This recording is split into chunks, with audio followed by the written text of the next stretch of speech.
Hi అండి. ఈరోజు baby కోసం హెల్తీ పాలకాలు ఎలా ప్రిపేర్ చేసుకోవాలో చూద్దాం. పాలకూరలో ఐరన్ కంటెంట్ అనేది ఎక్కువగా ఉంటుంది. పిల్లలకి చాలా మంచిది. అండ్ ఈ కాంబినేషన్‌లో చాలా టేస్టీగా కూడా ఉంటుంది. సో, సింపుల్‌గా, ఈజీగా ఎలా ప్రిపేర్ చేసుకోవాలో చూద్దాం.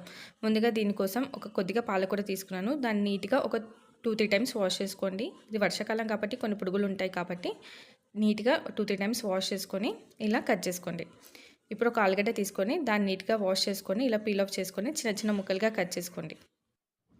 ఇప్పుడు ఈ విధంగా కట్ చేసుకున్న ఆలు ముక్కల్ని కొద్దిగా వాటర్‌లో పోసుకొని పక్కన పెట్టేసుకోండి. ఆలుగడ్డలో ఏమైనా స్టార్చ్ ఉంటే అది రిమూవ్ అవుతుంది. సో, అలా తీసి పక్కన పెట్టుకోండి. ఇప్పుడు నేను ఒక గిన్నెలో ఒక 2 టేబుల్ స్పూన్ కందిపప్పు, 1 టేబుల్ స్పూన్ రైస్‌ని నానబెట్టేసుకున్నా అండి. ఒక హాఫ్ అన్ అవర్ నానబెట్టుకుంటే సరిపోతుంది. ఇప్పుడు స్టవ్ మీద కుక్కర్‌ని పెట్టేసుకొని 1 టేబుల్ స్పూన్ ఆఫ్ నెయ్యిని యాడ్ చేస్తున్నా అండి.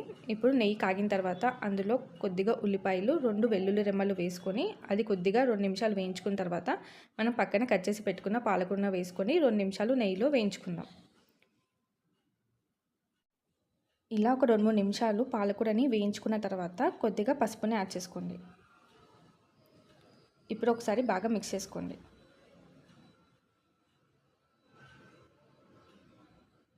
ఇప్పుడు మనం పక్కన పెట్టుకున్న ఆలు ముక్కలు కూడా వేసుకొని 2 నిమిషాలు నెయ్యిలో వేయించుకోండి. ఇలా పాలకూర, ఆలు ముక్కలు ఇలా వేయించుకోవడం వల్ల మనకి టేస్ట్ అనేది బాగా వస్తుంది. కొద్దిగా టీ గ్లాస్ అంత వాటర్‌ని పోసుకొని ఈ ఆలు ముక్కలు బాగా ఉడికించుకోండి. ఇప్పుడు ఇలా ఉడుకుతున్నప్పుడు కొద్దిగా జీలకర్ర పౌడర్, అలాగే కొద్దిగా మిరియాల పౌడర్ యాడ్ చేసుకోండి. మీ పిల్లలు 1 ఇయర్ అబోవ్ అయితే మిరియాల పౌడర్, కొద్దిగా సాల్ట్‌ని యాడ్ చేసుకోండి. ఇలా యాడ్ చేసుకున్న తర్వాత అంతా ఒకసారి బాగా కలుపుకోండి. ఇప్పుడు పక్కన నానబెట్టుకున్న రైస్ పప్పుని కూడా యాడ్ చేసుకొని ఒకసారి బాగా కలుపుకుందాం.